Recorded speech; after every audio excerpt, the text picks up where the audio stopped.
Did you miss your deadline to renew your Medicaid coverage? You can still send your completed annual review form to Healthy Connections Medicaid.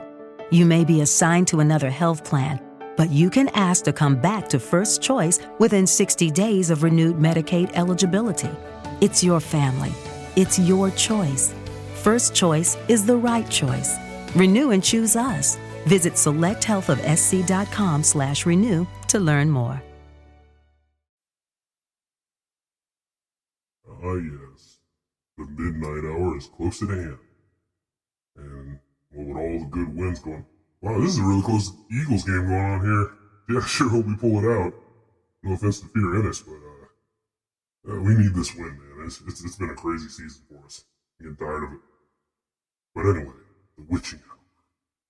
It finally has come to this. The last week of September, leading into the greatest month of all time. Oh yes. Because, welcome to the J360 Monster Fest here on J360 Radio.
Did you miss your deadline to renew your Medicaid coverage? You can still send your completed annual review form to Healthy Connections Medicaid. You may be assigned to another health plan, but you can ask to come back to First Choice within 60 days of renewed Medicaid eligibility. It's your family. It's your choice. First Choice is the right choice. Renew and choose us. Visit selecthealthofsc.com/renew to learn more. Hey, what's going on, J360 Legion? This is the J-Man reporting in for episode 119. One more down, folks. One more down. And it couldn't be at a better time. The J360 Monster Fest is back. Now, keep in mind, as we had started this a year ago, it went pretty well. For the most part, I had a few guests. Talked about the psychological of certain monsters that exist in real life, in addition to movies, in addition to video games that we celebrated. So we're going to do nearly the same thing this year, but we're going to go all out on different things. Matter of fact, you just heard the new theme song, right? So yeah, the Monster Fest starts, well, technically it started yesterday, but it does start on the 26th all the way to November 3rd. So every J-Man episode is going to be pretty much a Monster Fest-based episode from here on out. Other than that, though, it's going to be fun because we'll go right back into talking about the important things that we need to talk about, such as movies. I'm getting tired of talking about real life sometimes. I mean, I went all out on the mini bites and pretty much I just said, you know what? I don't care. I still do my own thing. And you know what I mean? Making some great content for you all shouldn't have to be such a trial. It shouldn't have to be a tribulation kind of thing. So what I'm trying to do is get back into the folds of actually making you some movies. I mean, I've written some stories, yes, but it's time to go ahead and pitch those things, get them out there. Because I don't necessarily have to make them myself. I can always sell them. And then I have other stories to make as well. So you go ahead and get back on the boat with that. Because right off the bat, I'm not too fond of what follows nowadays. I mean, isn't there some news going around about Kevin Feige actually doing... he's actually doing Star Wars movies now? Or something like that. He's got like a movie plan. It's like... I don't know why everybody keeps referring to some of these people like they are actually going to be the ones to take us back to like true filmmaking, whatever the hell that is. It's like people will take these buzzwords and they'll take these tones and they will throw them out there. It's no good for the business, man. I mean, at the end of the day, how about just a decent movie? How about something that's actually beneficial for all of us? I mean, after all, we're the ones paying to go see these movies. I mean, you would think that one way or another, I don't think we're getting the due justice we need. And while I'm going on that stance, it's always good to go back and look at some of the classics, but you don't have to delve into the classics too much. So while we are doing the Monster Fest, I will say this. I've already done a Jason marathon. I've already done a Freddy marathon. I've already done... No, actually, I didn't visit Ghostface in a while. So that's going to be the only slasher we talk about this year, right? So no Freddy, no Jason, okay? No, those of you that were all about that, come on. Somebody else is already doing it. Matter of fact, we just had Friday the 13th pass by here. Everybody did it. So, no, not this time.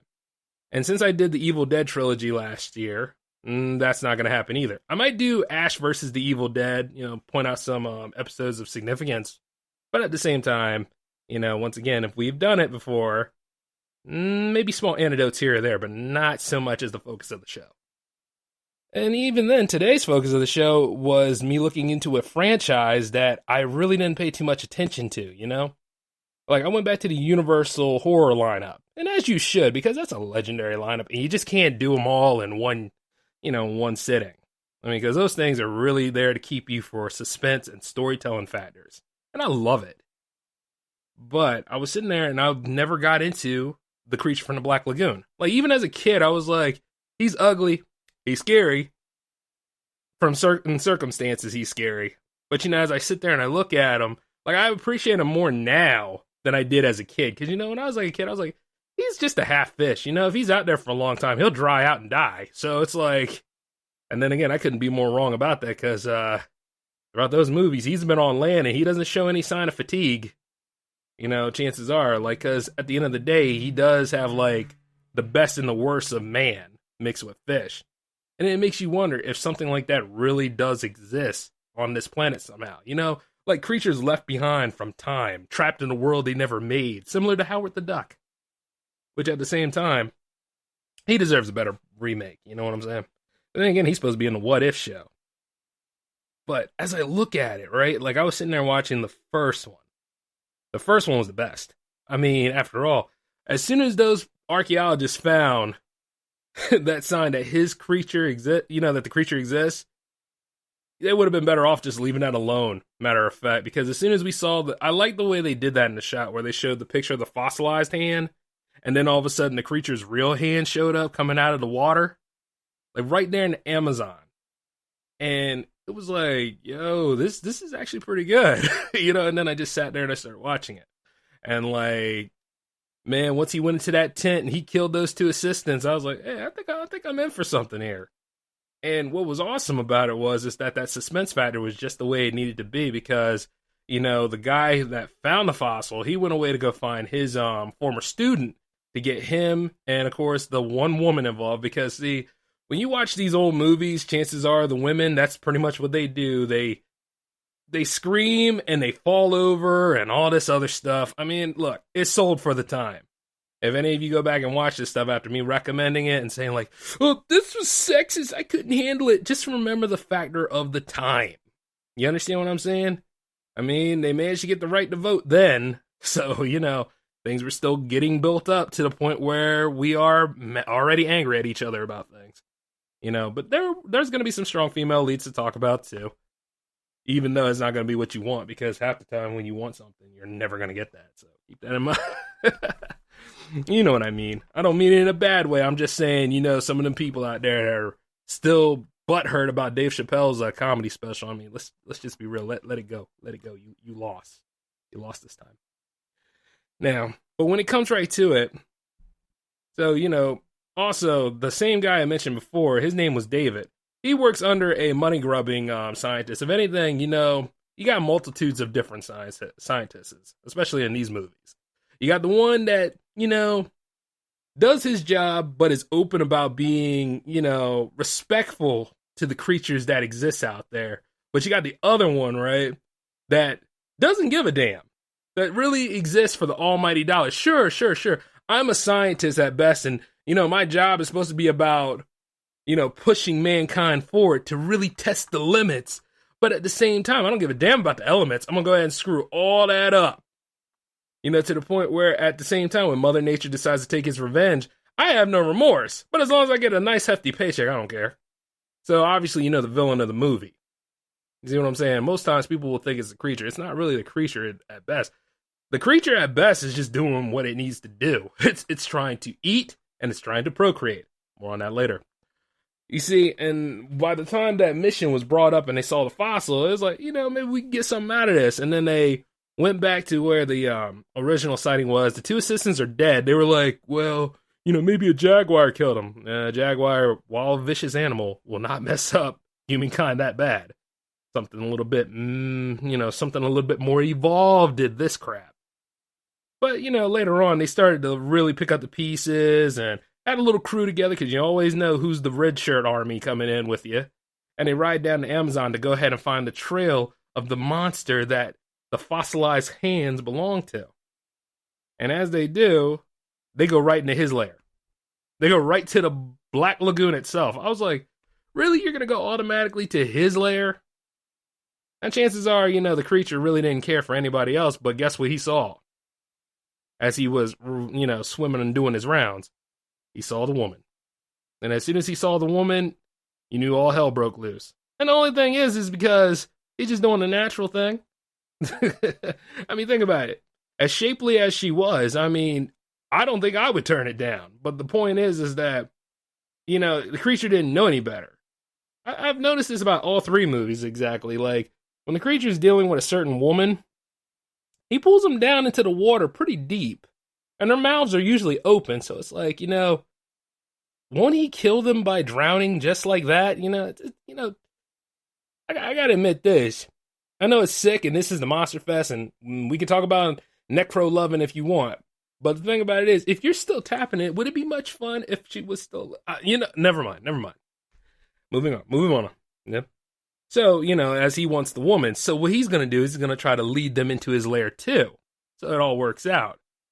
And, after going ahead, wiping out crew member after crew member, and then, I got to admit this about the other scientist, the one that's money grubbing. He was smart enough to bring some harpoon guns, because honestly, I don't know why it's a trope. I don't know why it's a thing, but, they do ballistic tests like this where they shoot guns right down there into the water to see how far the bullet would travel, or see, like, if it's going to really cut through, like, can you really hurt somebody that way? You can, but you see, not the creature. The creature manages to stand up. They hit him with 2 harpoons, and he's still going. I was like, damn, that healing factor is something else. He's better than Wolverine, pretty much.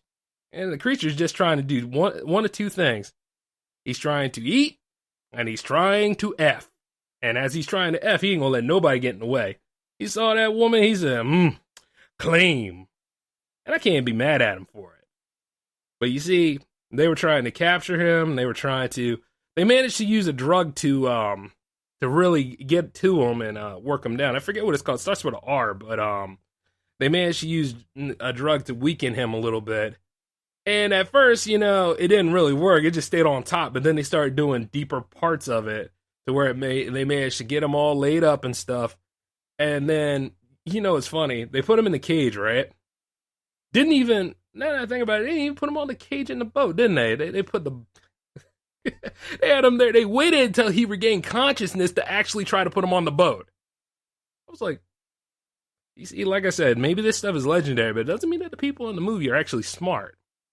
You know what I'm saying? If anything, I would have just taken some pictures of him and left. Simple as that. Like, honestly, I wouldn't take something like that, bring it back into American society to where it can go ahead and just run amok and destroy things, especially after a whole bunch of people, don't know how to act when we get special things like that. I mean, look at King Kong for a big example on that sort of thing. As soon as he was brought back to the mainland, everything went wrong.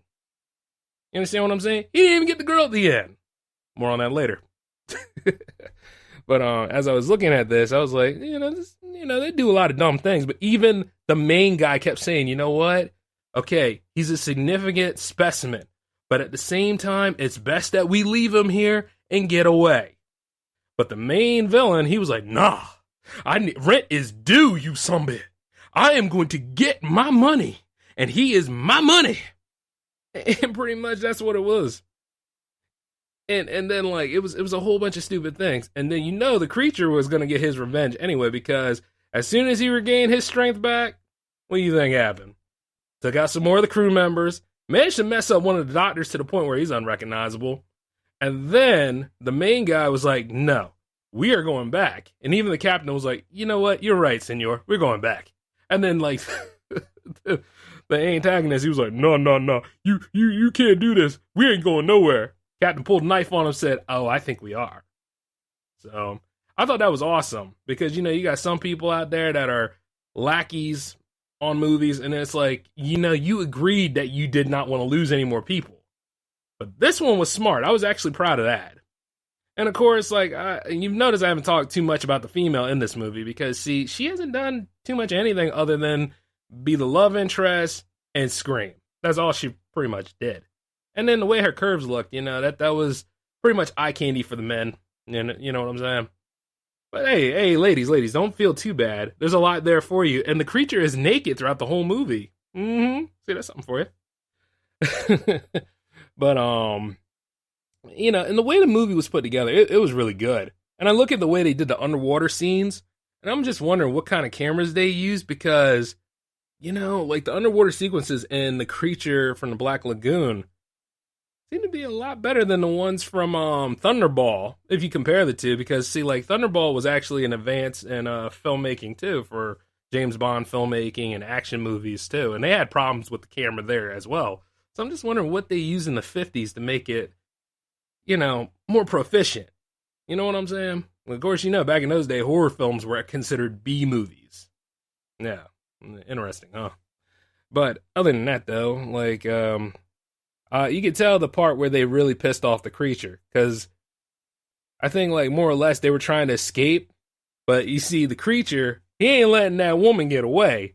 So what he did was, had the whole thing boarded up to where they couldn't leave. Had this large tree right there. And I was like, oh my God. I mean, it's really that important to him. And then the antagonist, like, you've noticed that I'm not really going into too much depth with them. Because I got 2 more movies to cover. But the antagonist, his whole goal, he wanted his money, so he went down there, he tried to face him again. This time he had his harpoons and stuff, but the creature was too smart for him. And for some reason, the guy thought, considering how many times the creature has shown his superior strength against humankind, especially all the people that died around him, decided to fight him. Boy, the creature messed him up. And then he floated up to the top, and then Kay, the female, screamed at the sight of him. And I was like, oh, come on, you knew he was going to die. I mean, at the end of the day, everybody else had a hard time. What make this person seem like he's so special that he can hold his own? Plot armor or no plot armor, you are not going to beat that thing hand to hand. You know what I mean? You got like a Tony Stark's chance of fighting Steve Rogers. Yes, I went that far. Yeah, look, by the way, those of you Iron Man fans need to let it go. Cap beat the living hell out of him. I'm sorry. Just let it be. But going back into this, though, held their own against them. But you see, finally, the creature managed to get what he wanted. Eventually, he tricked those people into looking over at the dead body, grabbed Kay, went down into the water, took her back to his lair. And apparently he had a lair. And of course, the main guy had to do his thing, follow through, go ahead and save her. But even he couldn't hold his own after a while. And then luckily, the crew member and the captain suddenly got in there. The one crew member that still survived through all this. They managed to come up, had their shotgun, shot the creature up. Finally did because, the creature was too horny to realize that there were other people coming. And then the creature fell in the water and allegedly died at the end. Now, this led to a whole opening for the second one called Revenge of the Creature. Revenge of the Creature was good, but this is where it was more of, these idiots finally caught the creature and took him home. Why would you do that? Did you not read the report last time? They even mentioned it in the movie that, the reports from the scientists from the first movie, they said that he lives out there in the Amazon. And they were like, yeah, but we're still going to try to bring him home because, he's a scientific discovery. He's very important. And then much like how you look at Blackfish regarding SeaWorld and the way they treated their animals and everything, they put him in the aquarium after capturing him, had him chained up, studied him, and see how smart he could be.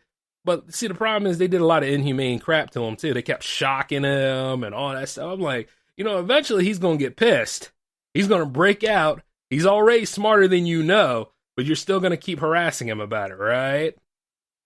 And they even had a hard time feeding him after a while. I mean, there was a moment in the movie, and you could tell, like, the middle of the movie where, you know, he starts to become docile and starts to understand them to a point. But they still found a way to screw it up because they kept shocking him. And then as soon as he broke his chains and stuff like that, because he kept breaking it throughout the whole thing, the mechanism, and then eventually he broke the chain up, got up from... And then this is how stupid you realize the humans on these movies are, because it's like, you're going to jump in now that he's free. I mean, if you ever really take the chance, you know, watch these two films and, you know, you start to question the morality of things, which is why these movies are pretty significant, especially any kind of movies that blend horror and sci-fi. You know, you just wonder to what is inhumane, and the way they were treating him in this movie, it was ridiculous. And once again, you know, he wanted that mate. You know, he already got his food. He already had that taste of blood killing humans again. But the problem is they just would not leave him alone. You know what I'm saying? First, you took him out of his home in the Amazon. Now he's out there in Florida. And Florida has a lot of waterways. Let him live. That's what I kept thinking the whole time. I was rooting for the creature the whole time rather than the humans, because they do a lot of dumb stuff. Except for maybe Dr. David in the first movie. That's the only one I seem to kind of sympathize with, because at least he understands.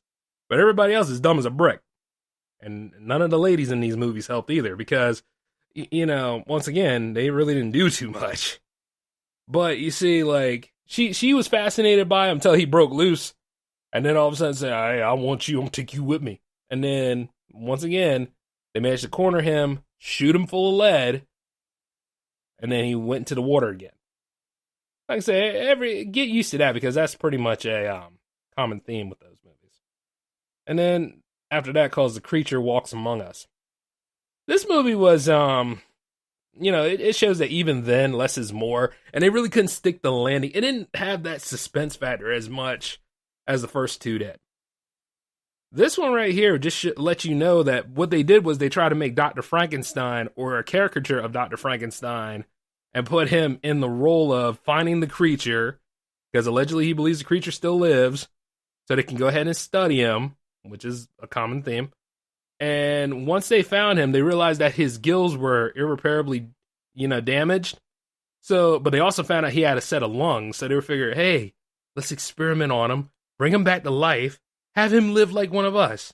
Now, I can't think of a better death sentence than that, because, you know, sometimes being a human can be very, very annoying. You know, especially when you got to deal with other people. You know this, I know this. And then as the creature was brought back to life, he got a lot bigger, you know what I mean? He got built, he looked kind of like Debo. And the thing is, he you know, any of that suspense factor I saw, he just reminded me of the Frankenstein monster too much more, that there was no originality to him. But that's my opinion, you know what I'm saying? Wasn't a bad movie, it just wasn't on par with the other two. And the Mad Doctor, more or less, he was just, I was waiting for him to die. And you know what he did, right? He killed one of his assistants. And then he tried to blame the creature on it, because, you know, the creature can't talk or defend himself. And he was standing there in, like, this makeshift plantation area, let's just call it that, because pretty much that's what he looked like the whole time. I was like, damn, they really went this far with it, huh? And, I mean, like, I was like, yo.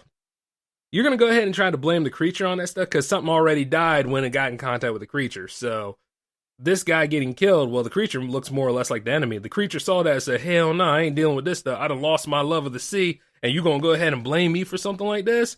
Not at all. So he busted out of his tent. Well, not tent, but busted out of his gate, which I was waiting for the whole time, because this is the cost of admission. So he went through the house, pretty much chased after the guy, ripped him to shreds. I mean, it was a very satisfying death. I enjoyed it, because he deserved every bit of it. The guy was also abusive to his wife, too. I mean, she wasn't really much. I mean, like, Kay had more of a ground than she did. The doctor's wife really didn't do anything in this movie other than just, you know, was there. And she was screaming the whole time, and then the creature managed to break away after killing the Mad Doctor, but then, you know, the main hero of that movie, he looked at that, he's like, well, you know, one of the two evils is dead and gone, so we don't necessarily have to worry about this anymore. And it turned out that he was talking about the doctor. Because the creature, more or less, he was a victim in this movie. Let's just be honest. If anything, it could have been a whole movie about those people rather than the creature. But yeah, I like this because it was bittersweet, though. The creature went out to another area where the sea was. And he didn't have gills, but you know what he did, right? He finally jumped back in that water and presumably drowned it to death. So now nobody really needs to mess with him anymore. Bittersweet as hell, but it's the truth. See, if you're something like a missing link out there or whatever, the best thing you can do is not interact with people. I say this for any kind of movie because, it gets to the point where it's like, we as human beings, we are bastards sometimes. We just totally take something that's unnatural or maybe natural at one point, and we will pervert the hell out of it and say, for science. And when you look at this certain significance, when you look at different kind of horror movies from time to time, you'll realize it's something that we did wrong. Like Drag Me to Hell. I mean, the damn woman, all she had to do, because she wanted that cushy job, all she had to do was try to help that gypsy woman, give her a little bit more time, but no, she wanted to show how aggressive she was and denied the woman any chance, which led to her getting cursed. And at the end of the movie, I was glad when she literally got dragged to hell. That was all right. I was like, yeah, okay. Yeah, she deserved every bit of that. And not to mention the whole thing with the button and the envelope and stuff, and then all the envelopes got mixed up. I was like, yeah, she ain't coming out of this one alive. And Justin Long's face as he looked at his significant other being dragged right into the scaffolds of hell. Yep. She's gonna be treated like Beatrice from Dante's Inferno, killed and tortured every time until she submits. But hey, you know what? Like Dante said, I have not lived, I have not died. And this would be the perfect time to play the redemption theme in the background, but it's not going to happen today. But the thing is, though, what I'm saying is, certain things about the Creature trilogy is that, one, less is more. Less is more. Because you got certain movies like Dracula, Frankenstein, even the Wolfman to a point, and the Invisible Man, where, they don't necessarily follow the trend within each other. Even the Mummy series kind of dealt with a different mummy after a while. And I'm talking about the classic Universal movies. There were times where less is more. Put it that way. And you see, at least with those three films, you got to see some completion here and there, because while you might say they can't stick the landing on the third one, I mean, where else could they go without the movie being formalistic? And as I looked at him, I managed to appreciate it, because the Creature couldn't help what he was. He was trapped in a different time. He was trapped in a different time with eager, ambitious, stupid humans. And that, much like anything else, just like Kong, Kong loved Fay Ray so much, right? He did everything for her. He was even her protector. And what did Fay Ray do? Well, other than scream at him throughout most of the movies, she pretty much proved she wasn't nothing doing him. And then, it wasn't the planes that killed him. It was a broken heart and lots of bullets. And then he fell off the damn building and, well, the rest. At the end, I was thinking about doing some J-Man VOs about the end of that movie, but, nah. Because those are classic movies. And really, when Kong died like that, it was a very special moment, because Beauty killed the Beast. And you could say the same thing for the Creature. Beauty killed the Beast. Even though, they really don't, do any motivation there, but it's like, you know what I mean? Especially when it comes to circumstances like that. But, when it comes to certain creatures of the deep, like, when I say that we as humans, we pervert a lot of things, take a look at our planet, if you will. What with the rising of sea level, what with so many different things that live in the sea coming out here and attacking people, because one way or another, they doing what they need to survive. And, we never really touched the ocean floor. In some circumstances we did, but we never really touched the vastness of oceans. You know what I mean? Especially when it comes to certain trenches and, what lives out there. Chances are, is the Megalodon still around? You don't really know, do you? Is Nessie real? Is anything from certain periods, because Earth has changed, still living out there? And I mean, the closest thing we got to a giant sea monster or a kraken would be the colossal squid. And there's been several of them of varying heights that washed up on the mainland. So it makes you wonder, like, are there creatures out there that are similar to the creature in this movie? And if there are, how far will it be till one part of the species outruns the other? Because one way or another, we will pervert these creatures and piss them off to the point where, guess what? They're like, you know what? We're going to take revenge one way or another. And I mean, there's lots of other movies that deal with this same subject matter. I mean, I can include Godzilla in that too, now that I think about it. But you see, for this part of the Monster Fest, Godzilla deserves this whole episode altogether. But I will talk about one film, Godzilla vs. the Sea Monster. Now, let us be real, right? It sounds kind of redundant when you think about it, doesn't it? I mean, Godzilla fighting a giant lobster. And the whole time I was sitting there thinking, hey, is Lobster Fest back this year? But, you know, as I was sitting there watching, I was like, this is pretty okay, because it was like one of those moments where Godzilla's a defender. Well, maybe unwilling defender, but he started to be more in his defender phase at this point. And you see, like, it also had Mothra in the movie. And you see what with the sea monster called Ibra coming up. One way or another, I was like, that monster, when it's facing off against Godzilla for the first time, because it faces off against him like, what, two to three times, I want to say? Like, the first time when I saw it, I thought it was awesome as hell, but the second time as an adult when I see it, I'm like, man, you know he can't hold a candle to Godzilla. Godzilla gonna mess him up. And he does. And then he declaws him and stuff, and then the damn thing, like, swims away, like, real weakly and crap. Looking kind of like Holyfield in that fight with Mike Tyson. I was like, you know something?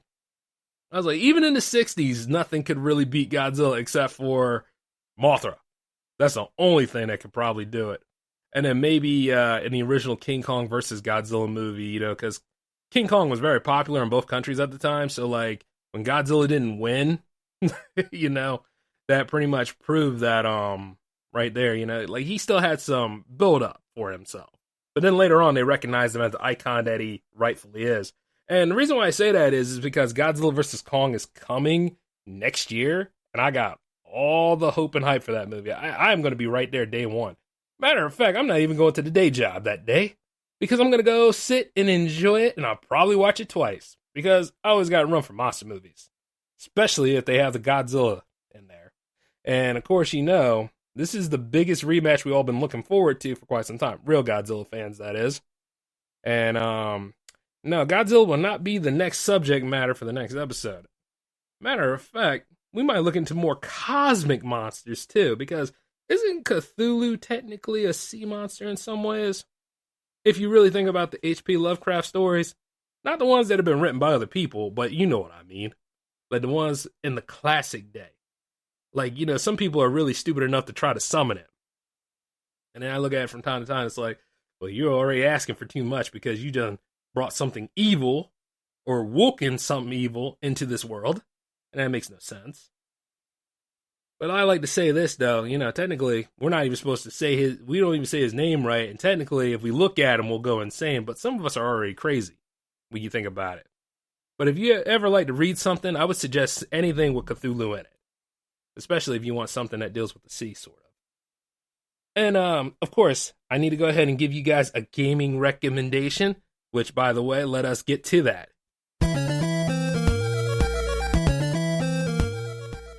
Okay, your gaming recommendation for today, if you choose to accept it, would be the Castlevania Collection, in honor of the Bloody Tears intro. Now, whenever you hear that, from here on out for this festival, that'll be your gaming recommendation. Alright? So for this one, I would say any of the Castlevanias pretty much. But hey, let's go back to 1. Castlevania 1. That is what you should start with. Or even some of the later Castlevania games, like, you know, I think Shadow of Darkness is a good one. And Konami needs to go ahead and stop playing around and go ahead and make some newer ones. Just saying. But other than that, though, that's what I have for you guys today for this first episode of the Monster Fest. It was good to be back here with y'all. I have more stuff coming. Episode 120, we will deal with, I was going to save him for last, but we're going to go ahead and we're going to deal with vampires. We're going to go visit Dracula next episode. So, get the holy water and join me as we face more of the undead. But from here on out, this is the J-Man signing off. Take it easy. Peace.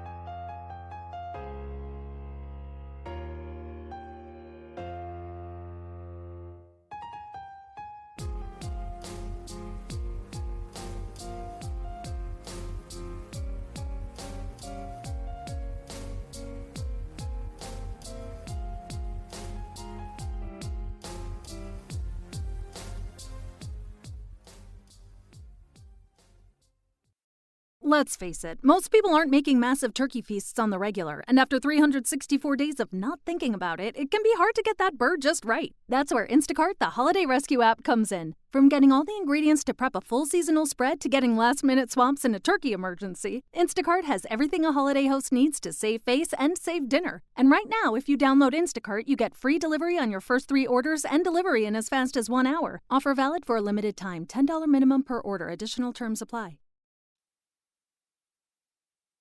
With Lucky Land Slots, you can get lucky just about anywhere. Dearly beloved, we are gathered here today to... Has anyone seen the bride and groom? Sorry, we're here. We were getting lucky in the limo and we lost track of time. No, Lucky Land Casino, with cash prizes that add up quicker than a guest registry. In that case, I pronounce you lucky. Play for free at LuckyLandSlots.com. Daily bonuses are waiting. No purchase necessary. Void where prohibited by law. 18+. Terms and conditions apply. See website for details.